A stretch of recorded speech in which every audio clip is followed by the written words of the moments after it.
en sociedad puede salir muy bien o puede salir muy mal. Independientemente que vayas a emprender con un amigo, un familiar o un completo desconocido, estas son algunas de las claves que te recomiendo que tengas en cuenta o que contemples a la hora de emprender con más de una persona. O sea, que no seas vos la única persona que participa en un emprendimiento.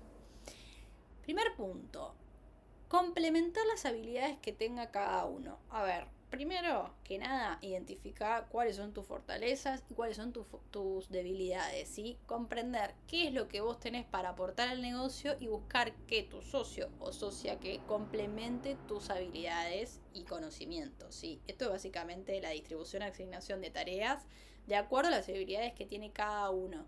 Si tu fuerte, por ejemplo, no son los números, entonces, y los de tu socio sí, entonces lo mejor es que esa tarea asignársela a tu socio y vos dedicarte a hacer lo que sos más habilidoso o habilidosa, ¿sí? Lo mismo si no, lo que es la atención al cliente no es lo tuyo.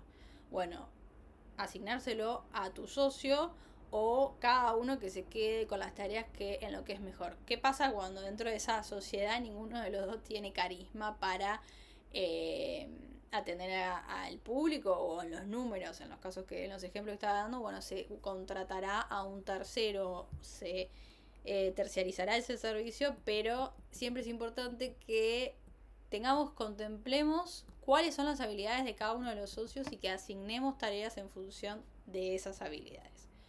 Punto número 2, que la comunicación sea abierta y clara y que haya siempre comunicación. Yo creo que una de las cosas que mata a cualquier emprendimiento que sea en sociedad es la falta de comunicación, ¿sí?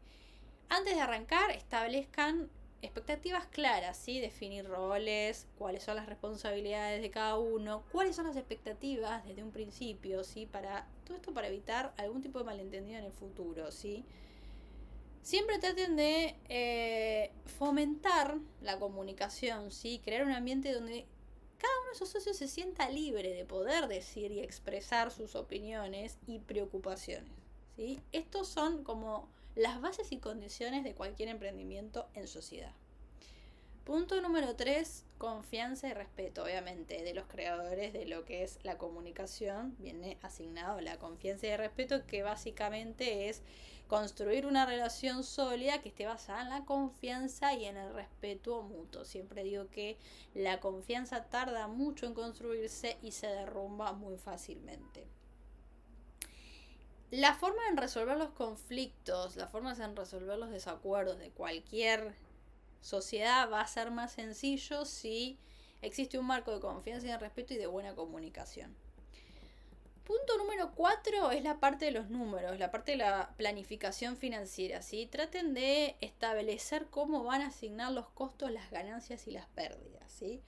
Uno de los principales errores de cualquier sociedad o de cualquier emprendimiento entre más de una persona es no poder establecer claro cómo se van a absorber las pérdidas y cómo se van a distribuir las ganancias. Porque en la medida que los socios no tengan bien en claro eso, tampoco van a tener un rumbo de ese emprendimiento. Saber cuándo se van a poder asignar un sueldo, cuándo van a poder distribuir ganancia, es un hecho que debería ser totalmente cierto, ¿sí? Entender muy bien, planificar muy bien cómo se van a dar esas condiciones.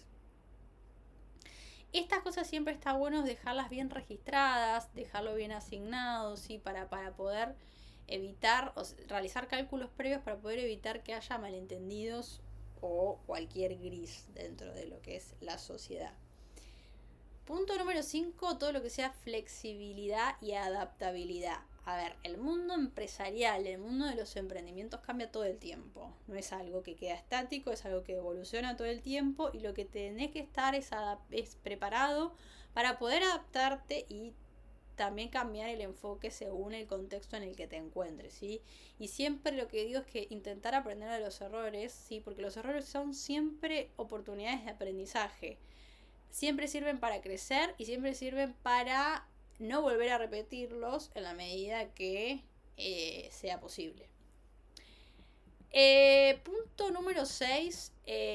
Acá es un punto que se le dice mucho el networking, ¿sí? O la colaboración recíproca. que es aprovechar las redes, las conexiones de cada socio. Cada socio es un mundito y conoce a otras personas. Bueno, fomenten esto de utilizar lo que se dice en la jerga, los contactos, ¿sí? Y que estén también dispuestos a hacer colaboraciones con otros emprendedores, ¿sí?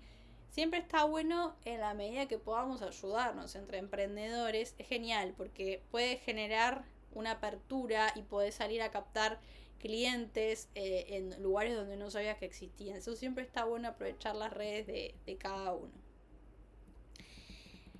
Punto número 7 y la parte que quizá sea más compleja a la hora de emprender en sociedad, que es la parte legal. La parte de contratos, la parte legal. Y acá yo siempre doy dos opciones, dos caminos. Una es redactar un contrato claro, sí, que en este caso siempre recomiendo consultar con un abogado para redactar un contrato que establezca todos los términos y condiciones en que se asocian, donde se puedan proteger los intereses de ambas partes, ambas o más partes, si hay más de una parte, sí, y que se protejan los derechos y las responsabilidades de una manera justa, ¿sí? Es una forma de consolidar un pacto, pero de una manera, de alguna manera informal, ¿sí? No con una sociedad como tal, pero con un contrato de por medio. Y la segunda opción es justamente constituir una sociedad. En Argentina existen distintos tipos societarios, ¿sí? Hay sociedades más que requieren más cantidad de documentación, hay sociedades que no tanto, algunas son más simples, otras son más complejas. Uno de los tipos societarios que fue pensado para emprendedores son las sociedades por acciones simplificadas, que funcionan de distinta manera según la provincia en la que te encuentres. En algunas provincias es más simple su constitución y en otras provincias es un poco más complejo, bueno, distinta la jurisdicción.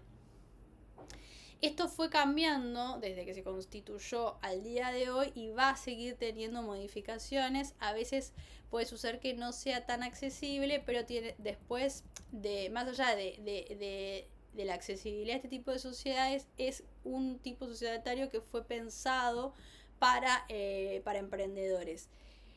Como alternativa también se pueden constituir otro tipo de sociedades como sociedades anónimas o sociedades de responsabilidad limitadas, que por ahí yo las recomiendo cuando tenés una estructura de negocio un poco más consolidada. La SRL es un poco menos compleja que la sociedad anónima porque prescinde de algunos libros societarios que son obligatorios y de algún que otro control de fiscalización, pero la realidad es que están pensadas quizá más para una estructura de negocios más sólida. Como detalle no menor, hace unos años se incorporó el modelo de sociedad anónima unipersonal, ¿sí? Y que tiene como novedad es que se puede constituir por un único socio, ¿sí? Y me dirás que tiene de sociedad si es un único socio. Bueno, este tipo de sociedad lo que se hizo fue crearse para proteger el patrimonio de las personas, ¿sí? de la persona que constituye, y el objetivo es que responda solamente con las obligaciones hasta el capital aportado y no con el patrimonio personal de esa persona. Esa es la razón por la cual se constituyeron, se ideó este tipo de sociedad. Punto número 8, persistencia y paciencia, ¿sí? Los negocios a veces llevan un tiempo en desarrollarse, siempre digo lo mismo, ningún emprendimiento crece de un día para otro, llevan un camino, ¿sí? Lo importante es no desanimarse, no quedar en el camino, hay que tener mucha paciencia. Hay a veces reglas que no dependen de uno, no dependen de un emprendimiento, sino que dependen del contexto país o del contexto económico. Bueno, entonces hay que tener mucha paciencia. Y lo que siempre digo es que hay que apoyarse el uno a otro, porque muchas veces hay emprendimientos que mueren simplemente por la desmotivación de alguno de los socios, ¿sí? Que es algo re común. La realidad es que mantener a flote un barco, un bote, es bastante difícil cuando alguno de los socios no está 100% animado. Lo importante ahí es buscar el equilibrio. Como punto número 9, la innovación y la creatividad, ¿sí? Tener bien en cuenta, bien en claro, a estar abierto a nuevos enfoques de ideas, innovar, ¿sí? Para los emprendimientos la innovación es súper importante. intenta estimular la creatividad, ¿sí? Animá a que los socios busquen esta fuente de creatividad continua, porque parte de emprender es reinventarse todos los días y asumir nuevos desafíos, ¿sí? No quedarse en el molde. Y como último punto, buscar el crecimiento personal y profesional, ¿sí? El crecimiento personal de los socios puede beneficiar siempre al emprendimiento. Intentar buscar capacitación, educación continua, desarrollar las habilidades de cada uno. Si por ejemplo uno es experto en edición de fotos, bueno, buscar cursos para ese socio para que pueda ir capacitándose en editar fotos, en diseñar, en lo que sea, ¿sí? Yo siempre digo que cada emprendimiento es un mundo y por consiguiente una sociedad también es un mundo, ¿sí? Lo importante es que se puedan acordar reglas claras con tu socio o con tus socias, y siempre te recomiendo que te asesores con un profesional en caso de que tengas que firmar un contrato o quieras constituir una sociedad.